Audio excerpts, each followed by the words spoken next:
Live-ში მონაწილეობიდან პირდაპირ. მოკლედ შაბათ-კვირას გუგუნებდა სრულიად ერი საქართველო, არ ვიცი, თბილისი, ყველგან რაღაც ხდებოდა და ვერ ვარ ხალხო, კარგად ლატე მინდა, ერთი თუ შეიძლება შაქრის გარე. ლაშა ლატე.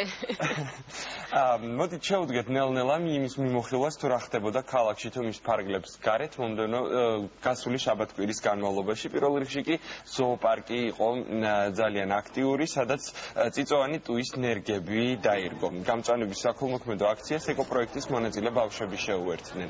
მონაწილეობა ნებისმიერ მსურველს შეძლო, ანუ როგორც კერძო პირს, ასევე როგორც ფიზიკურ პირს, ასევე ორგანიზაციას აქციაში, რომლის მიზანიც ცხოველების ავტომაგისტრალის გამონაბოლქვისგან დაცვა გახლდათ, საქართველოს გარემოსა და ბუნებრივი რესურსების დაცვის მინისტრი ხათუნა გოგოლაძეც შეუერთდა.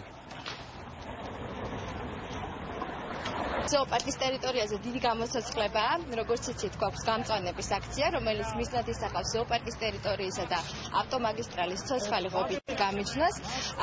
შევძელით 1200-ზე მეტი ნერგის მოგროვება და მთლიანად აი ამ გზის გაყოლებაზე დაირგება ტუიას წიწვოვანი ნერგები, რომლებიც შექმნის ცოცხალ ღობეს. შევერთდით ამ აქციას, გვინდა რომ ჩვენი წვლილი შევიტანოთ, ბავშვები ეკოპროექტის მონაწილეები რგავენ ხეებს და გავაგრძელებთ ასეთი ტიპის აქციებს, ასევე გვექნება დასუფთავების აქციებიც ამ პროექტის ფარგლებში. ძალიან კაი აქციაა და ვფიქრობ, რომ ძალიან აუცილებელია ჩვენთვის თბილისში და იმედია, რომ კიდევ ბევრი იქნება ესეთი აქცია, იმისთვის, რომ ჩვენს გარემოს ცოტა უფრო ნორმალური სახე მივცეთ.